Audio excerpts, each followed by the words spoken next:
Todos tenemos un segundo que quisiéramos borrar de nuestra vida. Para Mateo Espinosa, ese segundo duró 36 años y costó la existencia de su hermana. Todo comenzó en Tepoztlán, en 1987, durante un festival en la calle donde lo imposible parecía solo un color más en la vibrante paleta del pueblo. El aire olía a elote asado y a promesas de lluvia, mientras el sonido de la música folclórica se entrelazaba con la risa de los niños. Mateo, con la seriedad de sus 11 años, sentía el peso de la responsabilidad en la pequeña mano de su hermana de 7 años, Luz, que sostenía la suya. Ella era un estallido de vida, con un vestido colorido y una flor de cempasúchil prendida en su cabello oscuro. La distracción duró un parpadeo. Un artesano que vendía alebrijes, aquellas fantásticas criaturas de madera, capturó su atención. Soltó su mano para señalar. Cuando se dio la vuelta, el mundo se había convertido en un vacío silencioso. Luz ya no estaba allí. En el suelo de piedra, donde ella había estado un instante antes, solo quedaba un pétalo solitario de cempasúchil, naranja como el sol del atardecer. Hoy, a sus 45 años, Mateo es un arquitecto que vive en un exilio autoimpuesto en la Ciudad de México. Habita un mundo de líneas rectas y superficies pulidas, una fortaleza de vidrio y concreto que erigió para protegerse del desorden de su pasado. Su departamento es un manifiesto de control, minimalista, aséptico, con una paleta de colores neutros que apacigua la ansiedad que nunca admite sentir. Cada objeto tiene su lugar, cada rutina es ejecutada con precisión militar. Es una vida construida como una antítesis deliberada de la explosión de color, caos y dolor de aquel día en Tepoztlán. Él cree, o necesita creer, que si logra controlar perfectamente su entorno, los recuerdos y la culpa no encontrarán grietas por donde infiltrarse. Pero el trauma es un arquitecto más paciente. Y Mateo vive en la catedral de su propia falla, una estructura invisible cuyas paredes se cierran sobre él cada noche. Mientras Mateo huyó hacia la lógica fría, su madre, Elena, permaneció en Tepoztlán, anclada en el dolor y el misticismo. Nunca dejó la casa donde creció Luz, transformando el cuarto de su hija en un santuario que el tiempo no podía tocar. La casa de Elena es el opuesto del departamento de Mateo, un refugio de velas parpadeantes, imágenes de santos, hierbas secas colgando del techo y el olor constante a incienso. Ella rechazó la explicación fría y vacía de la policía y, en su lugar, buscó respuestas en los susurros del viento, en las leyendas de los cerros y en las visiones de los curanderos locales. Para Elena, a Luz no se la llevó un extraño, sino algo, una fuerza antigua. Esa fe inquebrantable en lo inexplicable creó un abismo entre madre e hijo, convirtiendo sus raras conversaciones telefónicas en un campo minado de resentimiento e incomprensión mutua. La llamada que rompió 36 años de silencio llegó en una tarde lluviosa. La voz de Elena al teléfono no tenía el tono familiar de luto contenido. Era una corriente eléctrica de pánico y esperanza. «Mateo, regresó, la encontraron». Las palabras no tenían sentido. Una mujer catatónica había sido encontrada en la carretera, llevada a la pequeña unidad de terapia intensiva del pueblo. No hablaba, no reaccionaba, solo miraba al vacío. La edad, sin embargo, coincidía. Sería la edad de Luz, si hubiera envejecido. Mateo sintió el cinismo subirle como una bilis amarga. Otra pista, falsa, otra alarma desesperada de su madre. Pero la intensidad en su voz era diferente, era primal. «Está sosteniendo algo, Mateo. Un papel antiguo. Nadie puede quitárselo de la mano». Era un detalle tan extraño, tan específico, que una astilla de hielo perforó su armadura de incredulidad. «Antes de continuar, me encantaría saber desde dónde nos están viendo». Estas historias cobran aún más sentido cuando nos damos cuenta de cuánto resuenan en tantos lugares diferentes. Es una alegría inmensa ver cómo estos relatos tocan tantos corazones en rincones distintos del mundo. Dejen su comentario y cuéntenme desde dónde nos acompañan. Ahora, prepárense para conocer la historia conmovedora de una familia que enfrentó el misterio más doloroso de sus vidas. Una historia marcada por amor, silencio, búsqueda y un desenlace que pocos podrían imaginar. Vamos a sumergirnos en el viaje de Mateo, un hombre forzado a confrontar lo imposible para tener una oportunidad de reescribir su pasado. Manejar de vuelta a Tepoztlán fue como viajar al centro de su propia herida. Con cada kilómetro que lo alejaba de las líneas ordenadas de la Ciudad de México, los recuerdos que mantenía represados comenzaban a filtrarse. Las formas imponentes y místicas de los cerros de Tepoztlán surgieron en el horizonte, ya no como un bello paisaje, sino como testigos silenciosos de su mayor vergüenza. Se aferraba al volante, con la mandíbula apretada, mientras repasaba mentalmente los argumentos lógicos que usaría para desmontar la fantasía de su madre. Él era el hijo pragmático, el adulto responsable, que vendría a poner orden en su caos emocional. Sin embargo, por debajo de esa fachada, una corriente subterránea de pavor y una chispa microscópica de esperanza lo impulsaban. La culpa lo había encadenado a ese lugar, y aun después de tantos años, la menor mención de luz era la llave que lo arrastraba de vuelta a su celda. El hospital del pueblo era un edificio bajo, con paredes pintadas de un amarillo que el sol había desteñido hasta un tono de vainilla pálida. El olor a cloro no lograba opacar el perfume de la tierra mojada y las flores de bugambilla que venía de afuera. Era un lugar impregnado de una intimidad que los hospitales de la capital no tenían, un lugar de sufrimiento comunitario, donde las tragedias se compartían en susurros por los pasillos. Las enfermeras, cuyos rostros recordaba vagamente de su infancia, lo miraban con una mezcla de compasión y curiosidad morbosa. Él era, y siempre, sería el niño que perdió a su hermana en medio de la fiesta. Cada paso que daba sobre el suelo de linóleo desgastado era un eco del pasado, un recordatorio de que, en Tepoztlán, nunca sería un arquitecto exitoso, sino para siempre el hermano que falló. Entonces la vio, y el mundo dejó de girar. Sentada en la cama, envuelta en una sábana blanca, estaba una mujer que llevaba el rostro de su hermana, pero desgastado por 36 años de un abismo desconocido. Los rasgos estaban allí, los pómulos altos, la curva suave de la barbilla, la forma en que el cabello oscuro caía sobre su frente. Pero los ojos que recordaba como estrellas curiosas, ahora eran pozos vacíos. No parpadeaban, no enfocaban. Miraban a través de él, a través de la pared, hacia un lugar a donde la luz no llegaba. Mateo sintió que el aire le era arrancado de los pulmones. Era una colisión brutal de alivio y terror. Estaba viva, estaba allí. Pero la persona, la esencia, el alma que él conocía como luz, parecía estar a una distancia insuperable, prisionera detrás de esa mirada vacía. Su enfoque descendió a las manos de ella, que estaban apretadas en su regazo con una fuerza antinatural. La mano derecha estaba cerrada en torno a un trozo de papel oscuro y fibroso, papel amate. Hecho de la corteza de árboles, era el mismo material que los antiguos mexicas usaban para sus códices. No era un objeto del mundo moderno. En el centro del papel, visible entre sus dedos, había un símbolo dibujado con un trazo grueso y negro.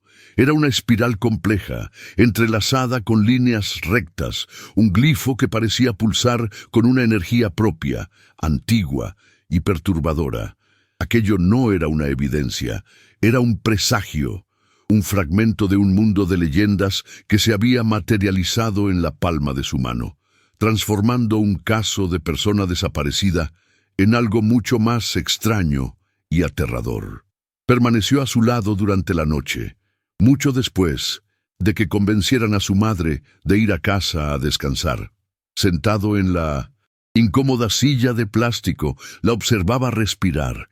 Cada inhalación y exhalación un milagro que no podía procesar.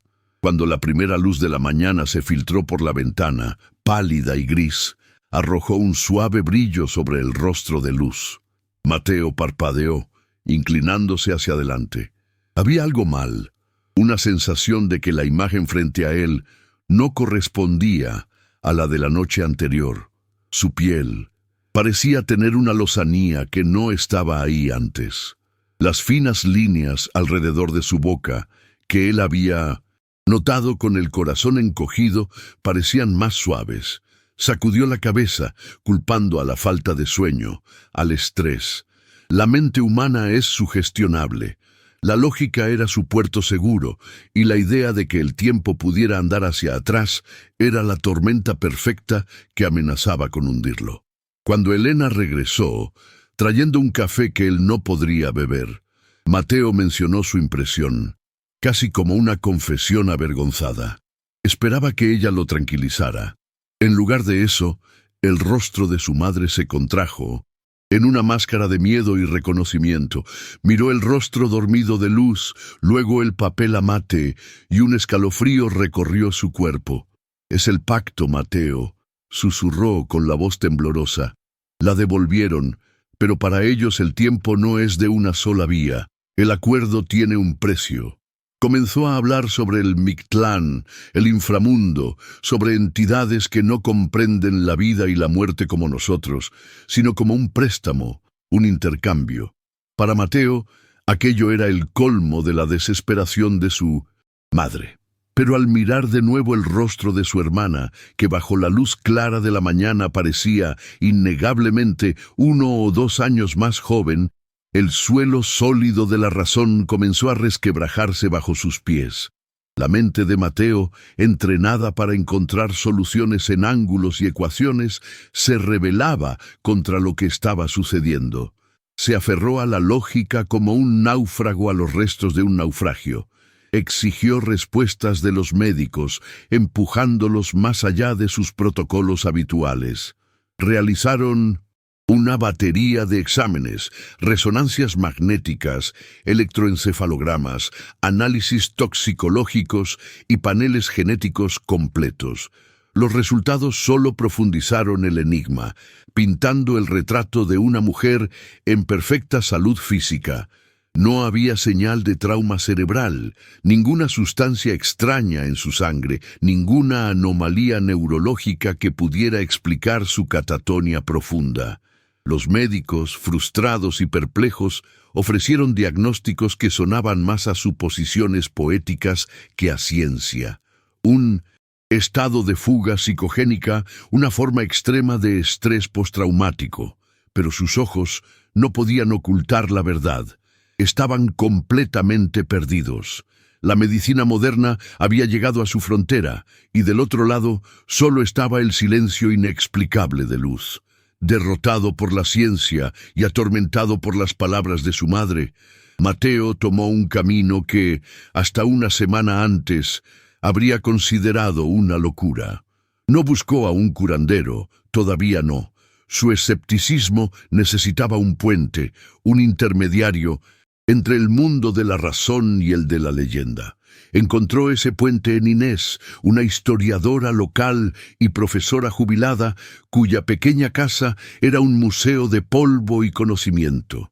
Las paredes estaban forradas de libros sobre culturas prehispánicas, y el aire era denso con el olor a papel viejo y tierra. Mateo, sintiéndose un tonto, le mostró una fotografía que tomó del símbolo en el papel amate. Esperaba que ella lo descartara como un garabato folclórico, un dibujo sin sentido. En cambio, su reacción fue inmediata y seria, lo que le heló la sangre a Mateo más que cualquier diagnóstico médico. Inés tomó las gafas que colgaban de su cuello y examinó la imagen con una familiaridad preocupante. «Esto no es un dibujo cualquiera», dijo, su voz baja y grave. Es un glifo de pacto, específicamente uno que se conecta a una entidad del Mictlán que las leyendas llaman el Coyote del Tiempo, o a veces el Tejedor de Ecos. Estos pactos no eran sobre vida o muerte, sino sobre el tiempo. La entidad no roba un alma, la resguarda. Cuando el alma es devuelta, el acuerdo debe ser honrado. Explicó que la devolución ocurría en una cronología inversa. La persona viviría su vida al revés, desde el punto en que regresó hasta el punto en que fue tomada.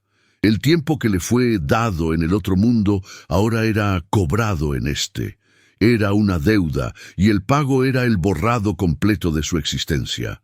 Las palabras de la historiadora resonaron en la mente de Mateo, una mezcla terrible de mitología y la realidad que veía con sus propios ojos.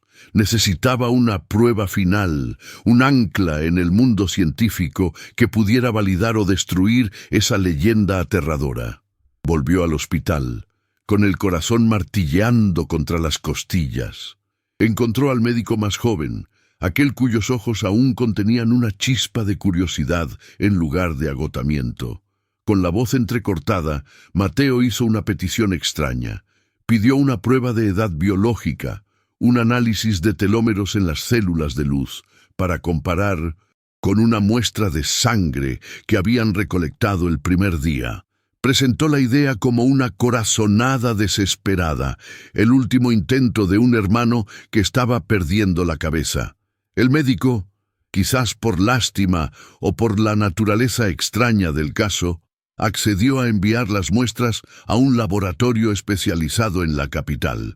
Ese fue el momento en que el suelo de concreto del mundo de Mateo se disolvió en arena.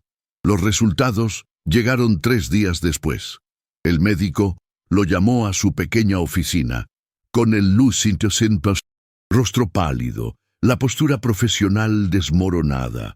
Deslizó 2 informes sobre el escritorio. Los números eran inequívocos, fríos e imposibles.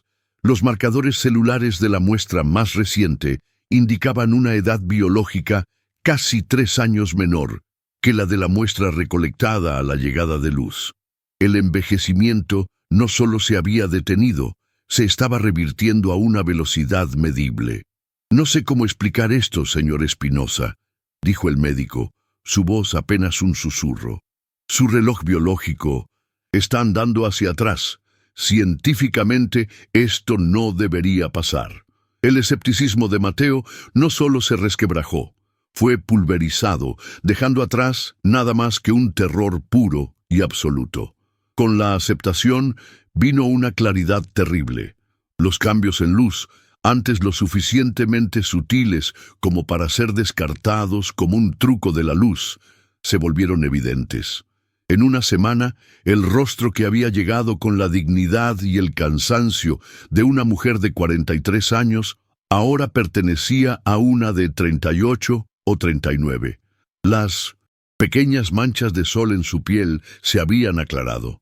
Los hilos de plata que se mezclaban en sus sienes habían desaparecido, reemplazados por el mismo color ébano de su juventud.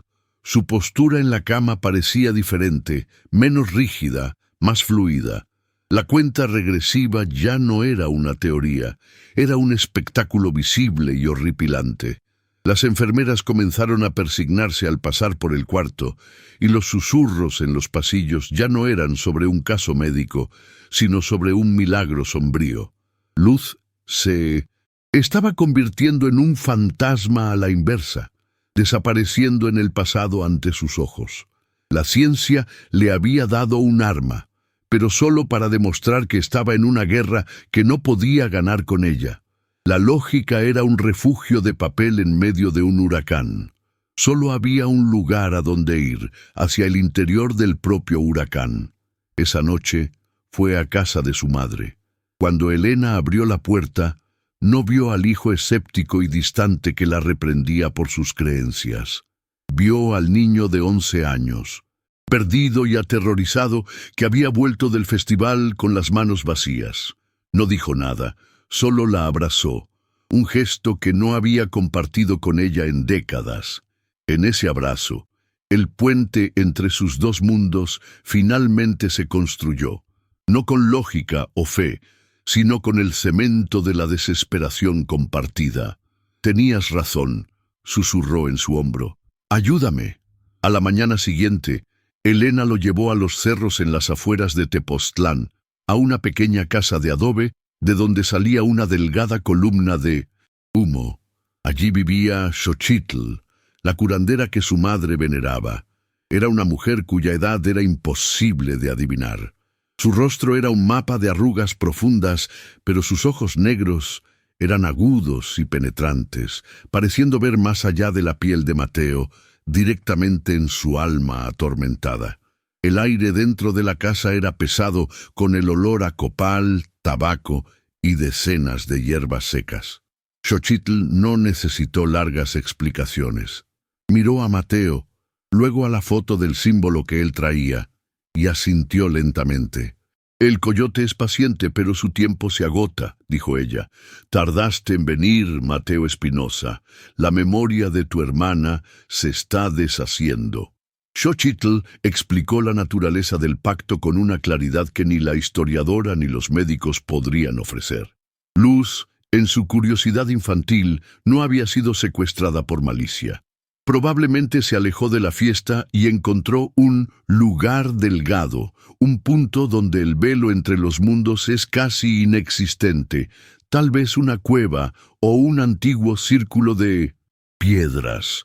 La entidad no la arrastró, la protegió, quizás de una caída, de un animal o de un peligro humano. El coyote la mantuvo en un estado de estasis, fuera del tiempo, como un capullo. Su regreso no fue un acto de liberación, sino el inicio del pago. Para romper el pacto, no podían luchar contra la entidad, necesitaban honrar el acuerdo, satisfacerlo con una ofrenda tan poderosa que equilibrara la balanza. La carrera contra el tiempo había comenzado, pero sus armas no serían la tecnología o la fuerza, serían los recuerdos. Xochitl les dio la primera tarea, una que le provocó un escalofrío a Mateo. Necesitaba volver a su antigua casa y encontrar objetos específicos de la infancia de Luz. La muñeca de trapo que ella llamaba Ana, el pequeño diente de leche que Elena había guardado en una caja de música, y lo más importante, una fotografía del día del festival, tomada horas antes de que desapareciera. Estos no eran solo objetos, eran anclas. Cada uno contenía un peso de memoria, un fragmento de la identidad que estaba siendo sistemáticamente borrada a cada hora que pasaba. Iban a construir un altar, una ofrenda, no para un alma que partió, sino para una que estaba regresando a la nada. La primera batalla de Mateo no sería contra un dios mexica, sino contra su propio pasado bajo llave. Volver a su casa de la infancia fue como practicar una arqueología de su propia alma. El ático, un lugar que su madre se negaba a visitar, estaba sellado no por una cerradura, sino por el peso del luto. Mateo subió la escalera crujiente, cada peldaño una protesta contra la perturbación.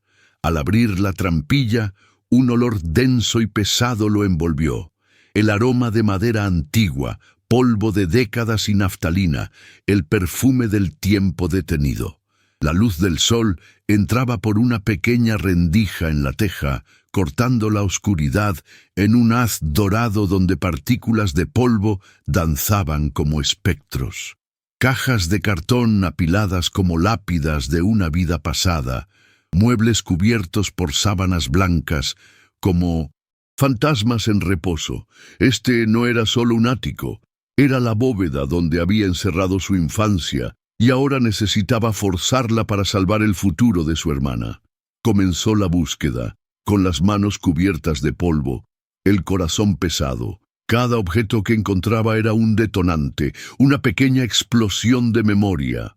Dentro de una vieja caja de zapatos, encontró la cajita de música de su madre. Al abrirla, ninguna melodía sonó, pero adentro, envuelto en un trozo de algodón amarillento, estaba un minúsculo diente de leche. Recordó el día en que Luz lo perdió, su sonrisa chimuela y orgullosa. En un baúl de madera, bajo viejas mantas, estaba la muñeca de trapo, Ana. El rostro de tela estaba descolorido, uno de los ojos de botón colgaba de un hilo, pero seguía siendo ella. Casi podía sentir el suave tacto de la mano de Luz, oírla susurrarle secretos a la muñeca. Cada descubrimiento era un acto de resurrección y tortura, devolviendo a la vida a la niña vibrante y feliz que ahora se desvanecía en una cama de hospital. Finalmente, dentro de un álbum de fotos con la cubierta de cuero agrietado, la encontró. La fotografía. La imagen era tan vívida que dolió físicamente. Él y Luz, en medio de la plaza del festival. Su padre, que había fallecido años después con el corazón roto, había tomado la foto. Mateo, con 11 años, mostraba una sonrisa forzada de niño que se sentía demasiado adulto para fotos, mientras que Luz, con sus 7 años, era pura alegría. Lo abrazaba por la cintura, con el rostro levantado hacia el sol, y en su cabello oscuro, la flor de cempasúchil brillaba con un naranja intenso, un faro de vida. Era la imagen de la felicidad perfecta, un instante congelado de paz antes de la tormenta que se desataría. Mirar esa foto era como mirar el epicentro de su dolor, el punto exacto donde todo lo bueno en su vida se partió irremediablemente. De vuelta en el hospital, la escena era surrealista.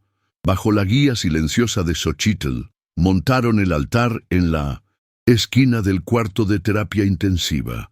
Era una confrontación visual impactante, la esterilidad blanca y los pitidos rítmicos de la tecnología médica por un lado, y la explosión de color y simbolismo de la ofrenda por el otro. Encendieron velas, su brillo trémulo danzando en las paredes. El perfume de las flores de cempasúchil, que Mateo arregló en jarrones, llenó el aire, sobreponiéndose al olor a antiséptico. En el centro del altar colocaron la fotografía, la muñeca Ana y la cajita de música. Abierta. Era un altar para el tiempo, una súplica a una fuerza antigua, construido en el corazón de la modernidad, mientras las enfermeras y los médicos observaban desde las puertas, sus expresiones una mezcla de escepticismo, miedo y una admiración renuente. A medida que el altar tomaba forma, el proceso de rejuvenecimiento de Luz pareció acelerarse de forma alarmante. La mujer de casi 40 años había desaparecido por completo, reemplazada por una joven en sus 20s, la piel lisa y sin marcas, el rostro más fino. Pero esta juventud era vampírica. Cuanto más joven parecía, más débil se volvía su energía vital. Fenómenos extraños comenzaron a manifestarse en el cuarto con más frecuencia. Las luces parpadeaban sin motivo. Un frío inexplicable recorría el ambiente, incluso con las ventanas cerradas, y Mateo juraba oír susurros débiles, como el sonido de hojas secas siendo arrastradas, provenientes de rincones oscuros. La presencia que la mantenía cautiva se estaba volviendo más fuerte, más impaciente, como si el ritual fuera una provocación a la que sentía la necesidad de responder. Xochitl, con el rostro impasible, observó los cambios y luego se volvió hacia Mateo. La ofrenda de objetos abrió la puerta. Dijo, su voz tranquila, pero firme. Pero no es suficiente. El pacto se selló con un acto, una niña inocente entrando donde no debía. Para equilibrarlo, se necesita otro acto, una ofrenda de memoria pura, entregada por aquel cuya ausencia permitió que todo sucediera. A Mateo se le heló la sangre. Sabía a qué se refería. Tú, continuó Xochitl, necesitas sentarte a su lado y contar la historia de aquel día, de principio a fin, cada detalle. Necesitas revivir tu mayor trauma y entregarlo como ofrenda. Necesitas darle tu dolor. La exigencia de Xochitl era un golpe directo al centro del ser de Mateo. Durante 36 años había construido una fortaleza impenetrable alrededor del recuerdo de aquel día. Hablar de ello, verbalizar cada detalle agonizante, Era como ofrecerse voluntariamente a ser desollado vivo. La culpa, el pánico, la imagen del espacio vacío donde Luz había estado, había pasado toda una vida huyendo de esas sensaciones. La idea de darles voz, allí, frente a su hermana en desaparición, parecía una crueldad imposible.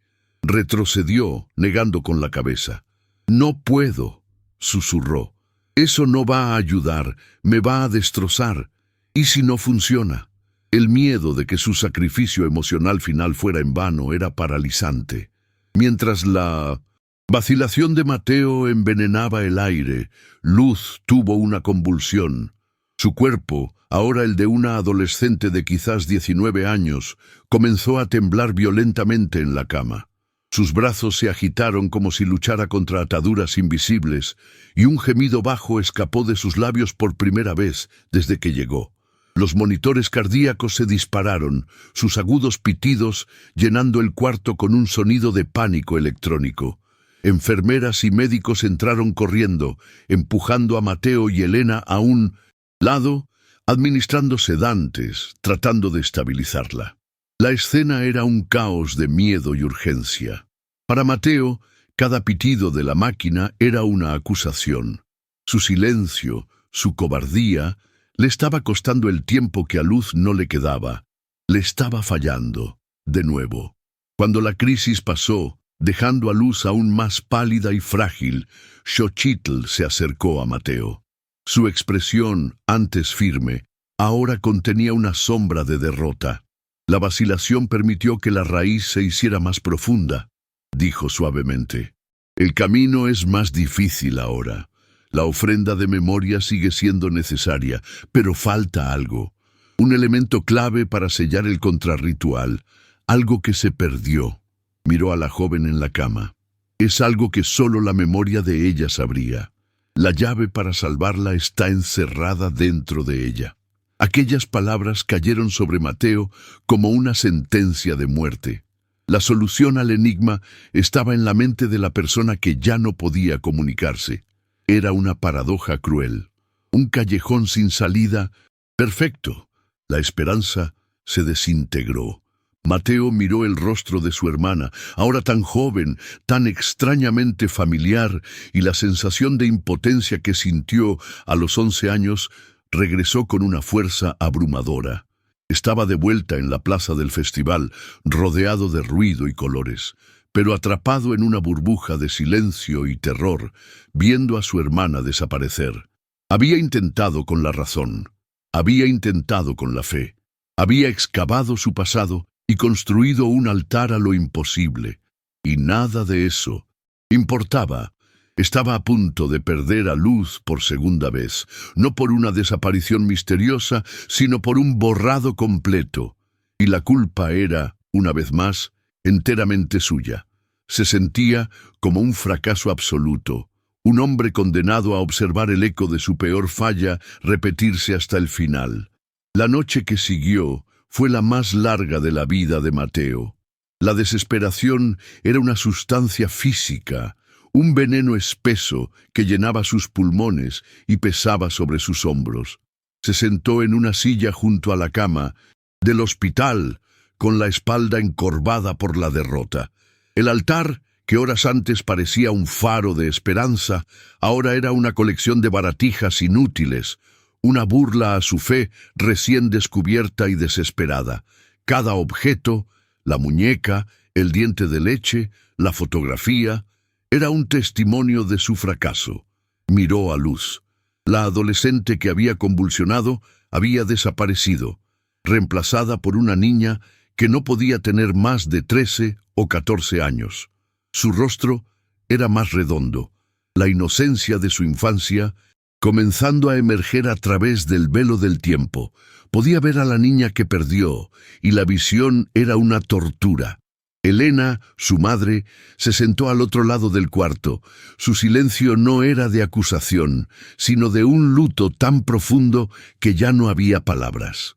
Mateo sentía el peso de su mirada, el colapso de su última esperanza. Había fallado en 1987 como un niño asustado y estaba fallando de nuevo en 2023 como un hombre quebrado. En su agonía, sus ojos vacíos vagaron por el cuarto y se posaron de nuevo en la fotografía en el centro del altar. La había estudiado docenas de veces, pero siempre con la mirada de un hombre que busca una pista, un error, un detalle fuera de lugar. Ahora, despojado de propósito y esperanza, simplemente la observó y, por primera vez, la vio.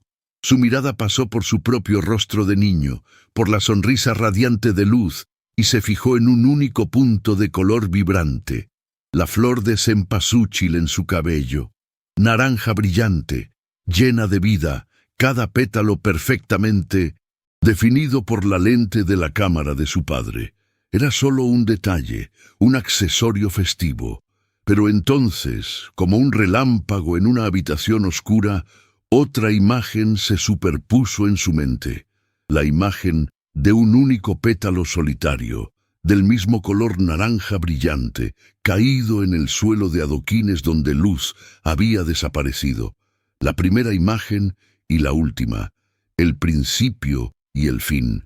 La conexión fue tan violenta que lo dejó sin aliento. La llave, el elemento perdido. Xochitl dijo que era algo que solo la memoria de Luz sabría. Pero él estaba equivocado. Él también estuvo allí. Él fue testigo. La flor no era solo un adorno. El Día de Muertos, el festival, era una celebración de ofrendas. Los niños corrían por todas partes con pequeñas flores y dulces para colocar en los altares públicos. Luz no solo llevaba una flor, llevaba una ofrenda. Su último acto, en el segundo antes de desaparecer, no fue un acto de miedo o de perderse, sino un acto de pura intención infantil, dar algo hermoso al mundo. La epifanía lo golpeó con la fuerza de una revelación sagrada. El ritual no estaba incompleto porque faltara un objeto, sino porque estaba enfocado en la emoción equivocada. Intentó ofrecer su culpa y su dolor, pero el pacto no se selló con dolor. Se selló con la pureza de una ofrenda. El contrarritual necesitaba la misma moneda, necesitaba belleza, memoria y amor, no arrepentimiento. Una energía febril, nacida de las cenizas de la desesperanza, se apoderó de Mateo. Se levantó abruptamente, asustando a su madre. La flor, dijo con la voz ronca por la emoción. Su ofrenda era la flor. Se volvió hacia Xochitl, que lo observaba desde la esquina del cuarto con sus ojos sabios, como si lo hubiera estado esperando todo el tiempo. Le explicó su visión, las palabras tropezando unas con otras en su urgencia. El pétalo en el suelo no era un vestigio de la desaparición, era el vestigio de una intención interrumpida. El tiempo, se dio cuenta, no era una coincidencia. Afuera, los primeros sonidos de la celebración del Día de Muertos comenzaban a resonar por el pueblo. Ese era el momento. El velo entre los mundos, que se había adelgazado para llevársela, estaba delgado de nuevo para traerla de vuelta. Xochitl la sintió lentamente, una rara sonrisa tocando sus labios. La culpa te cegó, Mateo, pero el amor finalmente te hizo ver. Tienes que terminar lo que ella empezó. La atmósfera en el cuarto cambió instantáneamente. La apatía se transformó en una acción enfocada y urgente. La esperanza, frágil pero feroz, estaba de vuelta. «Mamá», dijo Mateo, su voz ahora llena de una autoridad que provenía de la claridad, no del control. «Necesito más flores. Todas las cempasúchil que puedas encontrar. Llena este cuarto con ellas». Elena, con los ojos brillantes de lágrimas renovadas, salió a toda prisa, su fe en su hijo restaurada. Mateo se dirigió a la jefa de enfermeras, explicando con una calma sorprendente que necesitaría más velas y privacidad absoluta. No lo pidió, lo informó. Había una fuerza en él que nadie se atrevió a cuestionar. Mientras se preparaba, ya no era el arquitecto escéptico ni el hermano culpable. Era un guardián, un guerrero preparándose para entrar en una batalla no con armas, sino con memoria. para proteger el alma de su hermana en su viaje de regreso desde el abismo. La noche cayó sobre Tepoztlán y con ella la magia del Día de Muertos. Por las ventanas del hospital, el cielo oscuro se iluminaba con el brillo suave de miles de velas que guiaban a los espíritus a casa. El sonido de música, campanas y risas flotaba en el aire, una celebración vibrante de la vida entrelazada con la muerte. Dentro del cuarto de terapia intensiva existía un universo paralelo.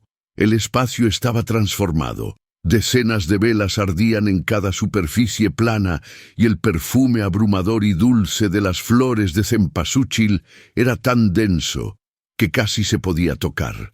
En el centro de todo, en la cama, Luz parecía tener poco más de 10 años. Su cuerpo pequeño y frágil bajo las sábanas, su respiración casi imperceptible.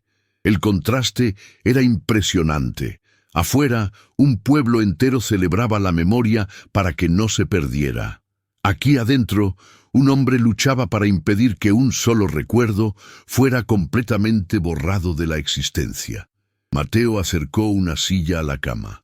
Con una delicadeza que no sabía que poseía, tomó su mano.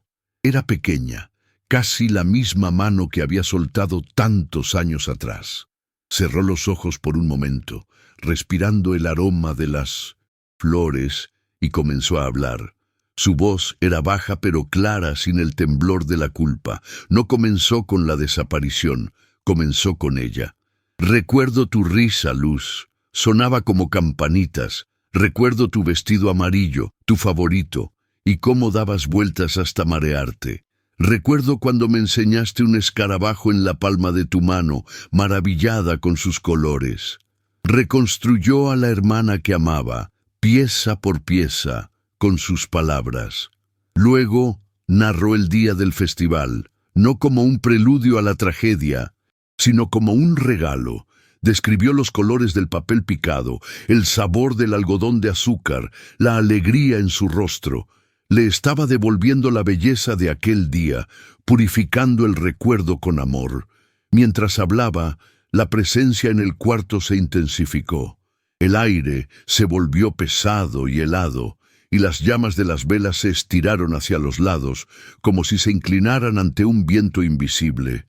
En las esquinas del cuarto, las sombras parecieron profundizarse, unirse, formando una mancha de oscuridad que era más que la ausencia de luz. Era una entidad observando. En la cama, el cuerpo de Luz comenzó a temblar y el proceso de rejuvenecimiento se convirtió en un borrón aterrador. Pasó por los 9, 8, 7 años en segundos. Mateo sintió que el miedo crecía, pero no retrocedió. Tomó una sola flor de cempasúchil, le quitó un pétalo y miró directamente a la creciente oscuridad. «Acepto», dijo, no a la entidad, sino a sí mismo. «Me perdono». Luego se inclinó y con un gesto de infinita ternura colocó el pétalo naranja en la frente de su hermana. «Esta es tu ofrenda, Luz. Está completa». Por un instante, el universo contuvo el aliento. La presión en el cuarto se volvió insoportable, un silencio tan profundo que dolía en los oídos. Entonces, con la suavidad de una exhalación, todo se fue. El frío se disipó, reemplazado por el calor de las velas. Las sombras se retiraron a sus lugares normales. La presencia se fue, no como una fuerza derrotada, sino como un guardián cuyo trabajo había terminado. En la cama, la convulsión del tiempo se detuvo. El cuerpo de Luz se calmó. El proceso había cesado, dejándola con la apariencia de una joven en el umbral de la vida adulta, con 18 años. Su respiración, antes superficial, se volvió profunda y regular. Pasó 1 minuto, luego 2. Entonces, bajo sus párpados, sus ojos se movieron. Los párpados temblaron y se abrieron lentamente. Y por primera vez, enfocaron. No estaban vacíos, estaban llenos de una confusión somnolienta y asustada. «Mateo». Su voz era un susurro frágil, la voz de una joven, pero la pregunta era la de una niña. Su último recuerdo era estar en un festival, sosteniendo la mano de su hermano mayor. Para ella no había pasado el tiempo. Despertó en un cuerpo que no reconocía, en un cuarto que no conocía, mirando el rostro de un hombre de mediana edad a quien recordaba como un niño. El misterio de dónde estuvo, de lo que sucedió en el abismo de 36 años, permaneció como un libro cerrado y bajo llave, pero estaba de vuelta. Mateo, sintiendo el peso abrumador de la culpa finalmente levantarse de su alma, comenzó a llorar en silencio. Él y Elena se abrazaron mirando a la chica en la cama, su hermana, su hija, una extraña amada. La familia había sido rota y rehecha, unida no por una felicidad perfecta, sino por la aceptación de su milagro roto y hermoso. No pudo borrar su falla, pero al enfrentarla, encontró algo mucho más valioso: la redención. Ahora que han acompañado el viaje de Mateo y Luz, una historia que dobló el tiempo mismo, recuerden. La culpa puede ser una prisión, pero el amor es la llave que abre cualquier cerradura. Permanece, incluso en el silencio, incluso en la espera de 36 años. ¿Creen que existen misterios que nuestra lógica no puede explicar? ¿Han vivido algo parecido o conocen una historia que desafía la realidad? Compartan su experiencia en los comentarios. Construyamos juntos este espacio de memoria y empatía. Si esta historia tocó su corazón, suscríbanse al canal y activen las notificaciones. Aquí, cada historia se cuenta con respeto y emoción, como debe ser. Hagan clic en el video de al lado para conocer otro relato impresionante de desaparición. Una historia que, al igual que esta, los conmoverá profundamente. Fue un honor compartir esta historia con ustedes. Que nunca nos falte sensibilidad para escuchar y coraje para recordar. Hasta el próximo video.